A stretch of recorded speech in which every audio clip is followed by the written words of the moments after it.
Welcome to Blockstars, Ripple's podcast that features leaders and developers in crypto and blockchain to discuss the latest trends, technologies, and the real-world problems being solved. I'm your host, Ripple CTO, David Schwartz. If you're listening to this podcast, you're probably well aware that decentralized identity has become a hot topic in the last year, but it's still very much in its infancy as far as the technology and the use cases are concerned.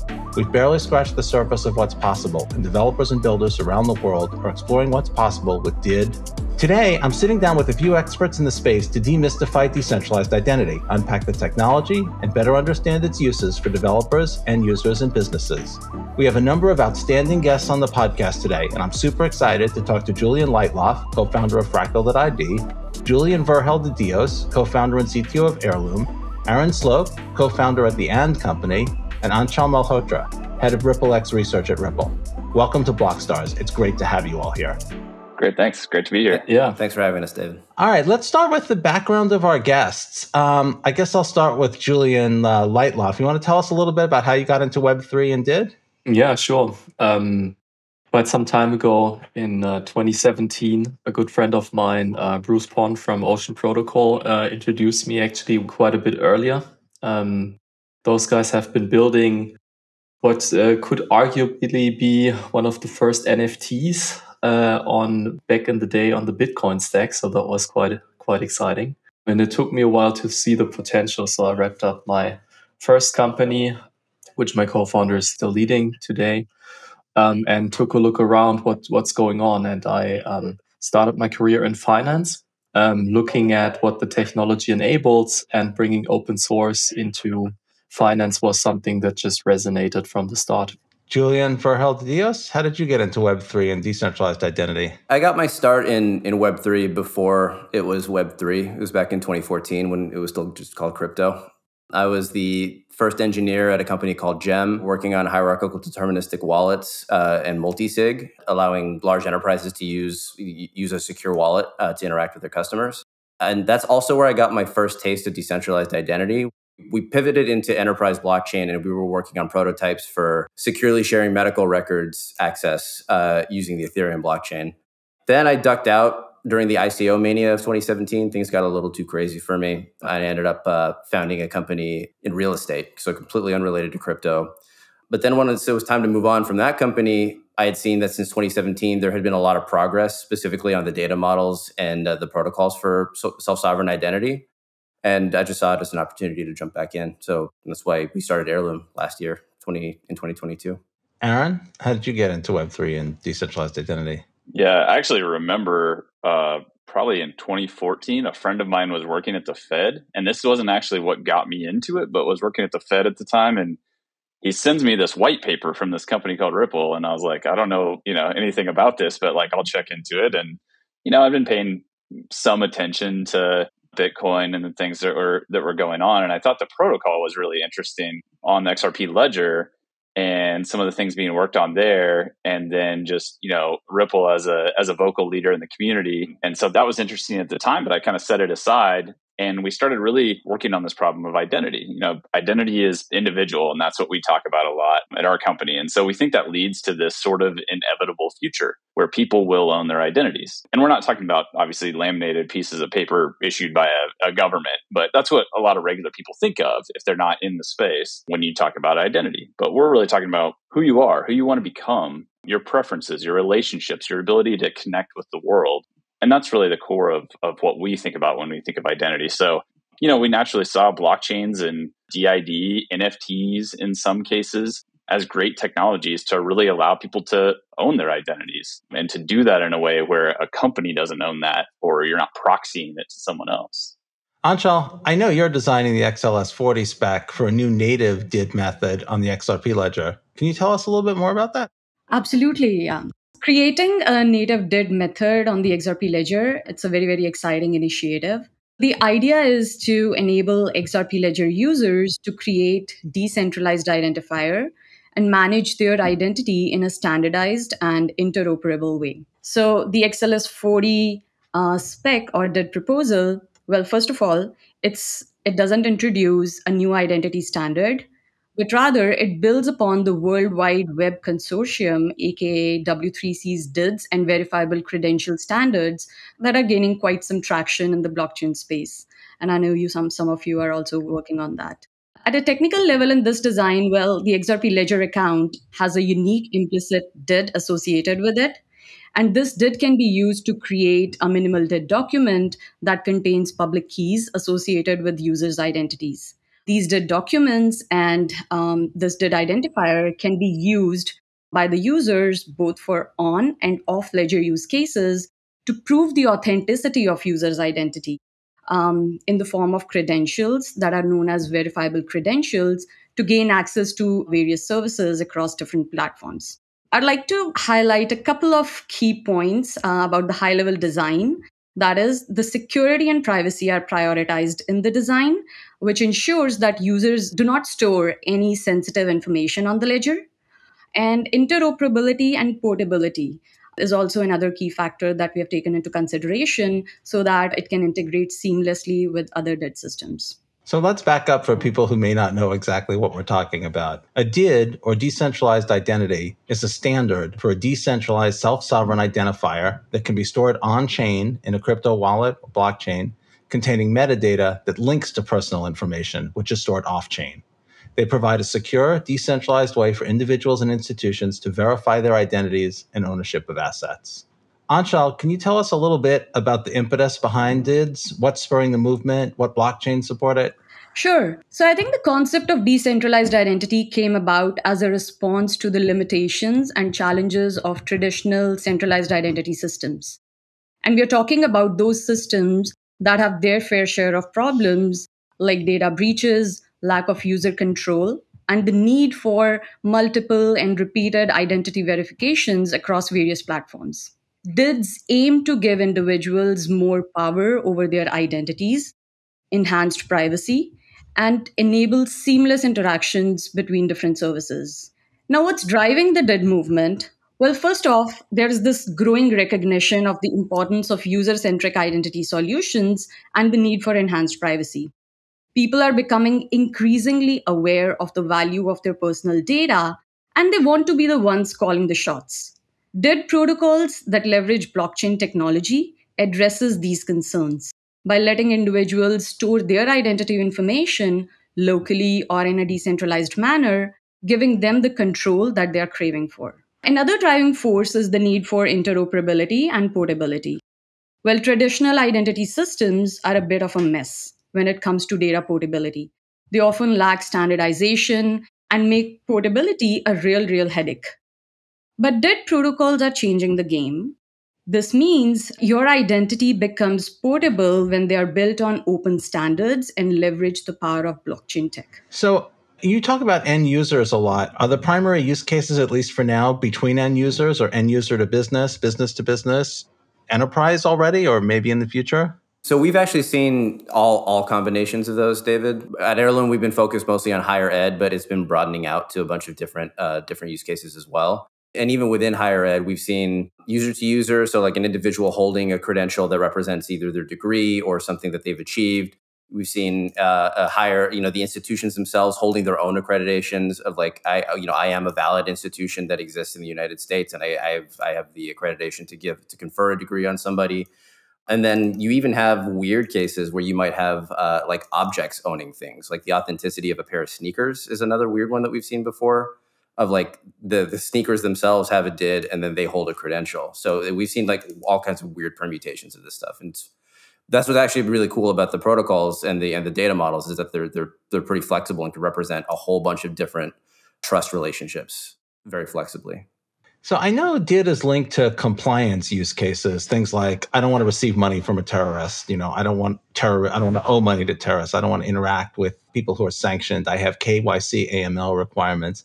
I was wondering, Julian Lightloff, if you could tell us a little bit more about Fractal's use case for decentralized identity and how it plays into these regulatory requirements like KYC, AML, sanctions compliance, those kinds of things. Yeah, sure. Maybe also connecting it to the question you asked before. Those were the first use cases that we saw in Web3 popping up, right? So KYC is the reusability of Know Your Customer process is something that we've been talking about for the last 7 years, most likely. And it's kind of a pity that we haven't gotten to a point where this is just organized through decentralized identity. And we haven't moved really beyond proof of concepts and into the actual operational usage. So that's something that I think in this year is actually going to change. We see quite a bit of movement in terms of bringing this on chain.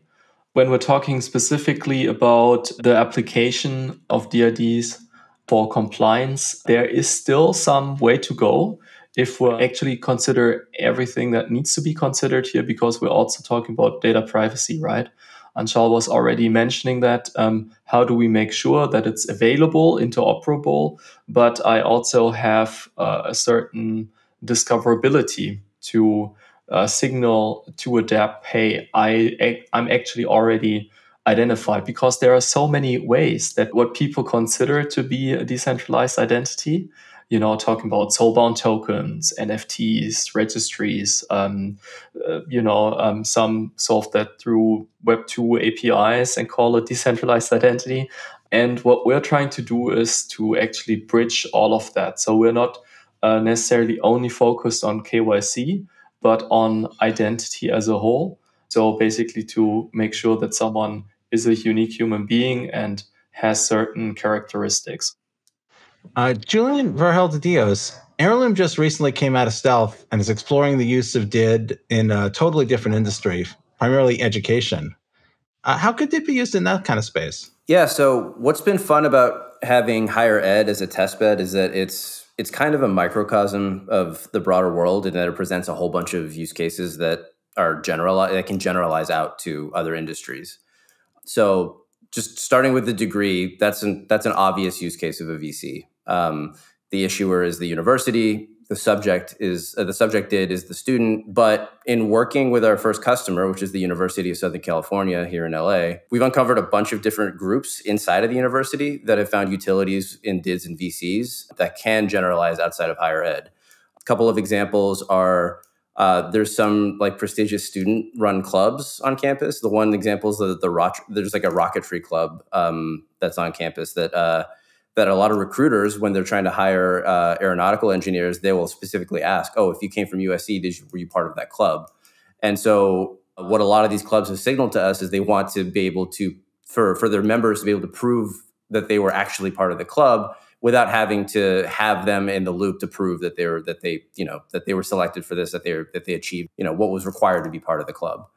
Another one is ticketing for events. Obviously, there's sporting events is the obvious one, but we've also dug into things like speaker series on campus, things like job fairs and alumni events. But the one that we're most excited about that has potentially the broadest reach and the highest utility is the idea. So on campus, it would be the idea of a digital student ID that can not only act as your proof that you're a student of the university, but it can also act as your authorization and authentication for pretty much anything on campus. You can use it for logging into your campus email. You can use it to register for classes.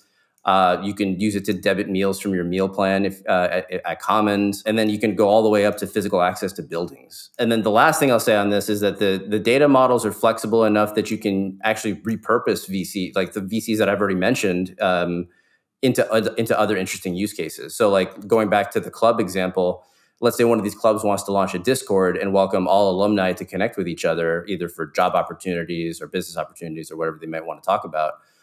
Instead of having to issue a purpose-built credential for that Discord, you can just say, hey, anybody who already has accepted a credential as a member of this club, just come to the Discord server, present the credential, and you're in. So, yeah. Aaron, the AND company is using tags and NFTs to enable users to own and control their identities, which is interesting both from the identity side and real-world utility with things like technologies like NFTs and tokenization. What's your vision for those technologies coming together? How will that benefit users and developers? Yeah, for sure. So first off, the ampersand symbol itself kind of means a connection between two things, and that's why we chose it as our brand. And we think about an and being able to connect to anything. So over time, you'll be able to connect with people, places, websites, transactions, like all kinds of things. And certainly we're not building all of that. We'll build kind of this thin layer that connects to all kinds of things. So in sort of all of that work, we trademarked the actual ampersand itself, which is kind of weird to say that, we have a trademark for something that's on essentially every keyboard. But that allowed us to create these things called and tags, which are basically a universal handle that points to your identity. So much like an email and phone doesn't change and is the same in every context, an and tag is the same in every context and points back to your identity. So with thinking about global scale of identity and the size of this problem, and just with all of us, we're all on this call, like working on different areas of identity. And that's how big of a challenge it is and how big of a problem it is. And so if you think about the global scale of everyone having an identity eventually, we saw that as an opportunity to basically give people an and tag that's free, but then also hold back part of that namespace and then carve those off as premiums, sell those, let brands get their premium and tags, let those things be bought and sold. And that naturally led to being backed by an NFT. And so we have NFTs on XRPL that back all of these premium and tags. And so there's basically a market for that. And that helps fund kind of identity for all. So we think the aspects of those being, immutable, transparent, those things lead to, kind of fairness and ownership of those assets. Let's talk a little bit about some of the regional differences. As most of you probably know, I'm based in the United States, and the regulatory environment here and the crypto climate is not, I'll say it's not super great right now for innovation and development of new technologies. I guess I'll start with Julian Lightloff. You are based in Berlin.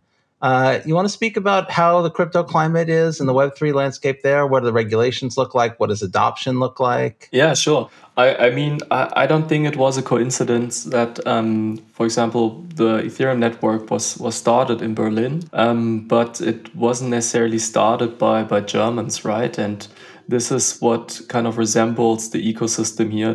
It's pretty diverse and pretty focused on the core values, I would say. You had lots of shifts, people going to Lisbon in the last couple of years and coming back.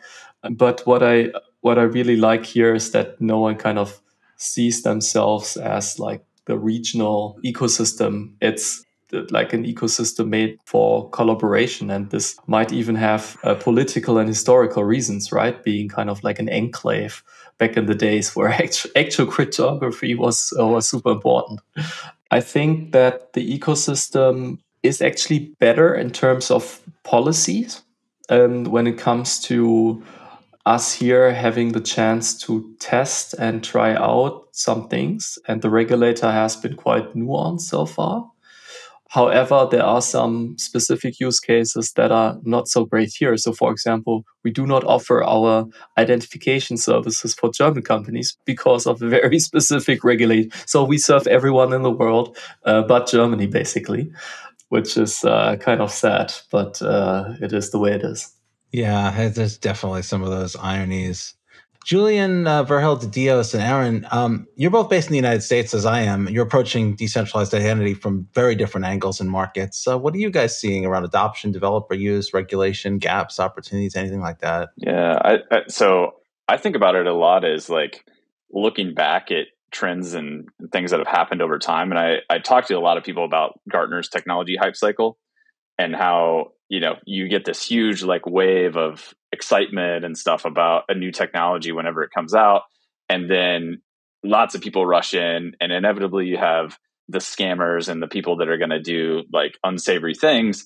And then those kind of all get washed out, and Gartner calls it the trough of disillusionment.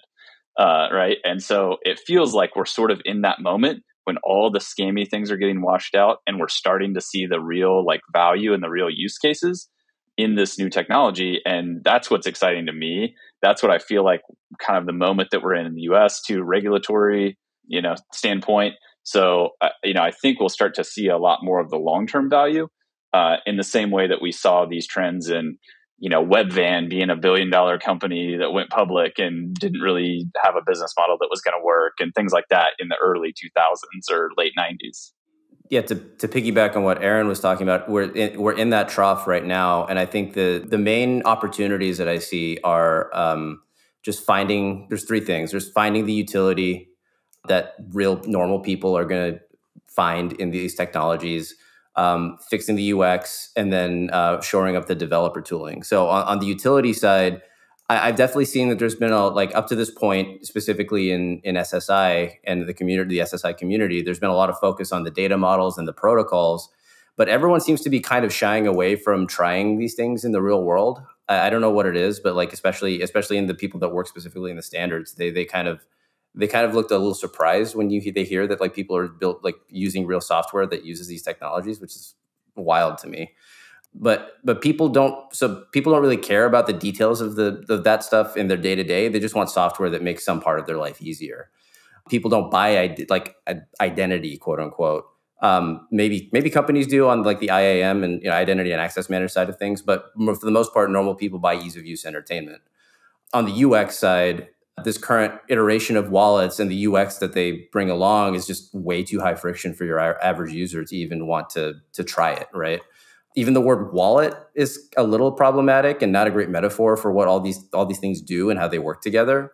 It sort of boxes in everybody's thinking, and I'm including both end users and developers to a certain extent. I feel like we talk about wallets in a way that is sometimes limits are the way that we think about how these technologies can be applied. Nobody wants to jump through hoops to fund a wallet, understand key management and seed phrases. But those things can be still available, just tucked away as power user features. And then on the developer tooling side, the developer tooling is pretty lacking in general in the identity space. There's some reference implementations and things that have some documentation, but that's pretty much it. Most tools that are available they're nowhere close to complete solutions, and a lot of companies and developers still have to write a lot of things from scratch. But that does present a lot of opportunities too. These are all things that companies can build and offer as products. I get the feeling Aaron wants to agree with you. Yeah, I'm just sitting over here shaking my head yes to everything you're saying. I mean, yeah, it's the same thing that we're seeing. It's it's kind of the Wild West, and you sort of have to build your own tooling and try to test things out with regular people trying to use these things. And what are they comfortable with? What do they see as the value? And bring these standards to life, because without that, we're just building science experiments. It's a weird chicken and egg problem where I understand wanting to get the protocols just right, because if you get something wrong at the protocol level, it's a big problem. It's really hard to back out of it. But at the same time, you tend to get into analysis paralysis where this one piece of the spec absolutely needs to be perfect, and then we can't let people touch it until we've gotten this part of the spec figured out. And I think we're definitely at that point where it's okay, we just got to go. We just need to release software and let people start using it and start figuring out what do regular people do with this stuff, because I don't think we've even answered that question yet. Can we make progress without government and regulatory body support? Do we need that? Do you think they're going to view these solutions positively? Yeah, well, I think that's a hard question. I think there are we have so far lived in the Web 2 space, and there are some interesting differences when it comes to how regulatory bodies and government view identity solutions in Web 3 space versus Web 2 space. Well, in Web 2 space, the governments and the regulatory agencies, they're used to having users' data under the control of centralized identities. And over a period of time, these agencies have built regulatory frameworks to hold these organizations accountable for data breaches or misuse of data. But when it comes to Web3, it's a different game, right? Now the owners or the users are the owners of their data. And this raises some really important questions for these government bodies. And it's a challenge for the regulators, and they need to address, and they have to rethink existing data protection laws to fit into this new paradigm. So that's kind of a problem. Then there are several other problems I think that they need to think about. That is the concept of legal identity and verification.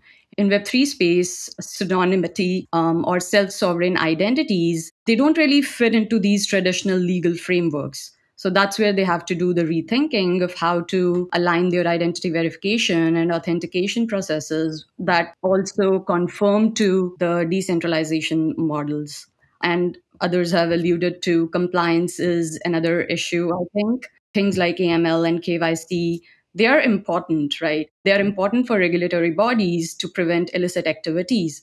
But in a decentralized system, it's really hard to implement these measures effectively. And that's where, their more innovative thinking is required there. Another point I would say is it's like we should not think about the jurisdictional challenges that come with the decentralization and in the Web3 space. Web3 is really global, which means, transactions and interactions can happen across borders. And that makes it more difficult for the regulators to enforce, even if they come up with certain rules. Enforcement is so another challenge in this cross jurisdictional environment. But I think, regulatory bodies, they are exploring ways to adapt their regulations and collaborate with industry stakeholders to strike the right balance between promoting innovation in this Web3 decentralized space and protecting individuals' rights and interests in this space as well. So it's an ongoing journey, and we'll see how it rolls out. Is this a solution in search of a problem, or are there developers right now who have problems that identity can solve? Is this a drag on institutional adoption? Is now the time that we need decentralized ID solutions? I mean, if I may step in there, right? Like if we're looking at, for example, in the fintech world, you're seeing customer acquisition costs just skyrocketing because people need to re-KYC all the time. If you're looking at who owns my data, we're looking at monopolies that differentiate themselves just by being the bottleneck for being able to tell that you're not a bot, right? And out of these walled gardens, everything is just wild and rampant and scammy and spammy. And we have a huge problem, not just in Web3, with exactly that challenge, right? So I think it's more needed than ever. And Anshal was mentioning that, yes, I think we need to go ahead and test some things and also present finished systems to regulators. But I'm a bit more mild on the analysis of what's possible from a policy standpoint, because there are, if you're looking at data privacy, the one that really got teeth are the Californian and European laws here. And for, some of these are to an extent, I would argue, legitimate, even if you're looking at the right to be forgotten. Because if we put KYC data on chain, who knows if in 10 years there might be capabilities to decrypt that data, and then it's out there, right? So you want to build into a system that right to be forgotten. And I think that also we as a space need to be innovative in that degree to enable these use cases. But I think it's really just the last mile. It's the last 5% that are missing. And we'll see solutions being drawn up this year that actually solve this. Yeah, I mean, is now the time to build those? No, 20 years ago was the time to build those. But yeah, the second best time is right now to build those. So yes. Good way to close that segment. So I'm going to ask you guys to get out your crystal balls and tell us 5 years from now, what is decentralized identity going to enable? What are the use cases going to look like? What are we going to get out of this? Because I really think that, this technology has a real potential to revolutionize a range of sectors. And I believe in all of those use cases. However, I myself is deeply involved in building DeFi protocols and truly believe in the vision of democratizing access to financial services. So I think one of the most impactful use cases for decentralized identities in the coming years, at least in the space of DeFi, and I think we have talked about it a little bit earlier, is the seamless and secure onboarding of users into DeFi protocols. With DIDs, individuals, they can establish their identities and reputation and can utilize it for authenticating across different DeFi protocols.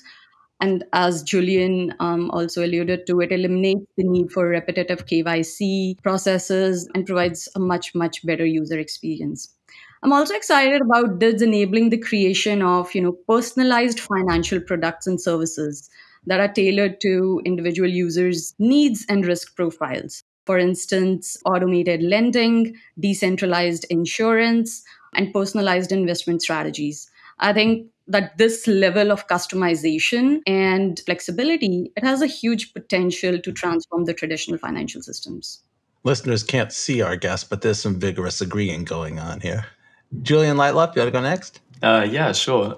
I believe that it's going to be profiles or containers, and we will all be working together to throw different things into these containers, and they will be interoperable. And in terms of use cases, I feel like it's more going to be like a portable social media type of application that we see, starting with compliance type of data as the first use case, but branching out and even being bigger in social aspects. Probably also owning different types of profiles, like my gamer profile, my professional profile, and my personal one that I use to chat with my friends.